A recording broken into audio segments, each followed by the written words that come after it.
Hey, salut tout le monde, bienvenue à ce nouvel épisode de MV sur le fly. Et j'ai décidé aujourd'hui de faire une petite vidéo sur un sujet bien connu. Je n'ai d'ailleurs déjà parlé, vous allez voir la vidéo popper en haut à droite, à votre droite.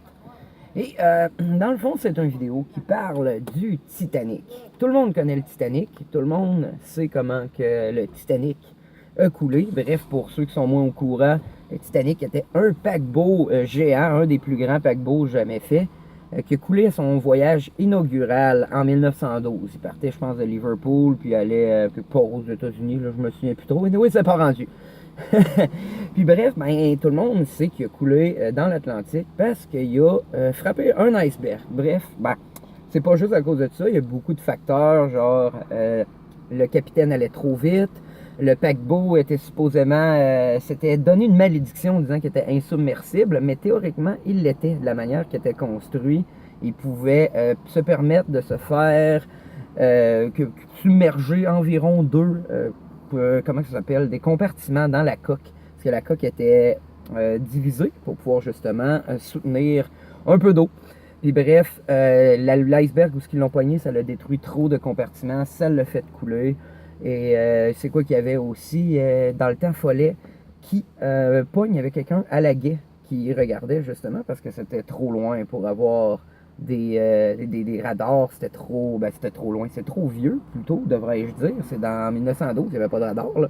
Il y avait quelqu'un qui montait physiquement sur la, je sais pas comment ça s'appelle, là, en haut le bateau, puis lui il regardait avec des jumelles, puis paraît-il que le guet, le premier, il avait fallu qu'il cancelle sa journée, le voyage inaugural, il y avait une urgence, et il a été trop vite dans le fond quand il est parti, et dans sa hâte, il a oublié de remettre les clés de la place où il y avait les jumelles au guet, ce qui fait qu'il n'a pas pu voir l'iceberg. Donc tout ça mélangé ensemble, ça fait que le bateau a malheureusement coulé, ça fait une méga tragédie.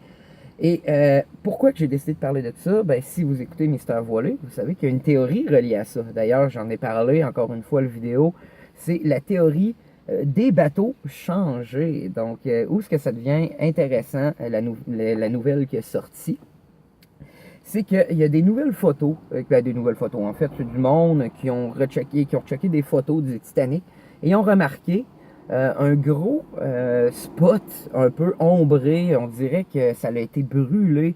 La coque du Titanic avait donc passé une grosse incendie qu'il y avait eu et ça l'avait ramolli la coque exactement où ce que l'iceberg a frappé, ce qui est donc une autre cause de plus, selon plusieurs, et bref, le monde commence à se rendre compte de ça, mais où est-ce que la théorie de complot rentre là-dedans? C'est qu'il y a beaucoup de théoriciens du complot qui ont regardé justement le fait que le Titanic aurait été changé avec son vaisseau sœur olympique. Pas beaucoup de monde sait qu'il y avait deux bateaux, en fait il y en avait trois. Il y avait l'Olympique, il y avait le Titanic et il y avait le Britannique. Le Britannique, ça a été le premier, l'Olympique, ça a été le deuxième.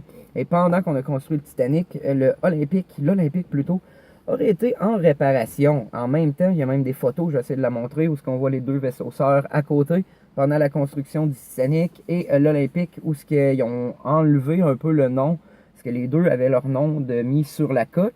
Et les deux, dans la photo, où ce qu'il y a, on voit pas les noms, parce que l'Olympique aurait été reconstruit, la coque a été refaite, et le Titanic, le nom n'était pas encore là. Et donc, beaucoup de monde pense que pendant cette fameuse photo-là, où ce qu'on voit les deux, ben pas la fameuse photo, mais pendant que les deux bateaux étaient ensemble à la marina, les propriétaires auraient décidé de changer les noms des bateaux parce que l'Olympique avait été victime d'accidents, il y avait eu une collision pendant qu'un char, une vanne passe. Donc, je disais, il y avait eu collision avec un autre bateau. Et il avait réussi à se rendre au port et finalement, vu que c'était un autre bateau qui était dans la même, parce que avant c'était un vaisseau militaire, l'Olympique, vu que c'était un vaisseau militaire aussi, ça n'avait pas été considéré comme un accident ou ce qui pouvait se faire rembourser l'assurance. Et donc à cause de ça, l'Olympique, ben, les propriétaires étaient dans le trou, auraient décidé de scammer les assurances en inversant les deux noms de bateaux. Donc l'Olympique est devenu le Titanic est devenu l'Olympique. Et bref, ils ont envoyé le Titanic, qui était en fait l'Olympique, qui était dommagé, à faire le voyage inaugural où ce qui aurait frappé malheureusement l'iceberg et aurait coulé. Et de cette manière, il aurait pu avoir l'argent des assurances. Mais justement, Là, on revient au spot brûlé que le monde se sont mis à remarquer et à un peu avancer la théorie que la coque avait été affaiblie. Bien paraît-il que ce spot-là, selon beaucoup de théoriciens du complot, ça se dit-tu? En tout cas, le monde qui font des théories du complot, c'était un spot où l'Olympique aurait été endommagé. Malheureusement, j'ai pas été capable de trouver de photos qui corroborent tout ça. J'ai vu des photos de l'Olympique défaite, mais c'est pas du même bord, pas en tout. Où ce il a été brisé, c'est pas du même côté où ce qu'on voyait le spot sur le Titanic. Je m'excuse, j'ai de la misère à parler des fois.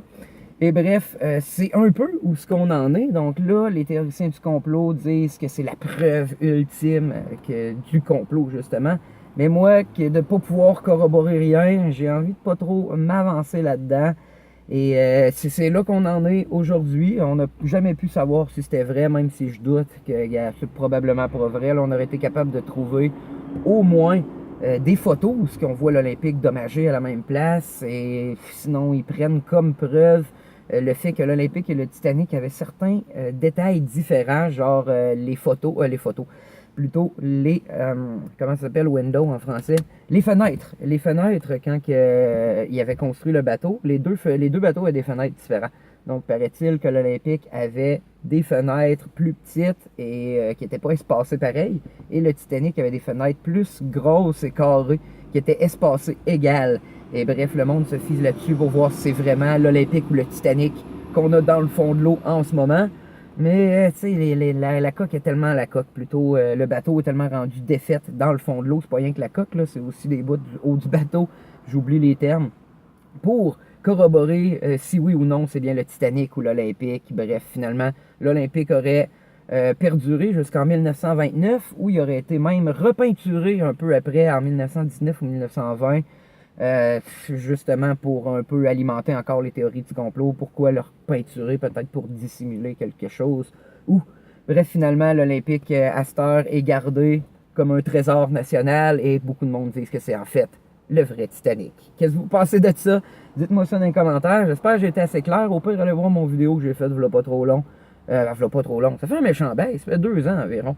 Puis j'essaie de rentrer plus dans les détails. Allez voir ça. Et sinon, on se revoit pour un autre 5 mystères et un autre épisode de la saison 7. Très bientôt, on va essayer. See ya tout le monde.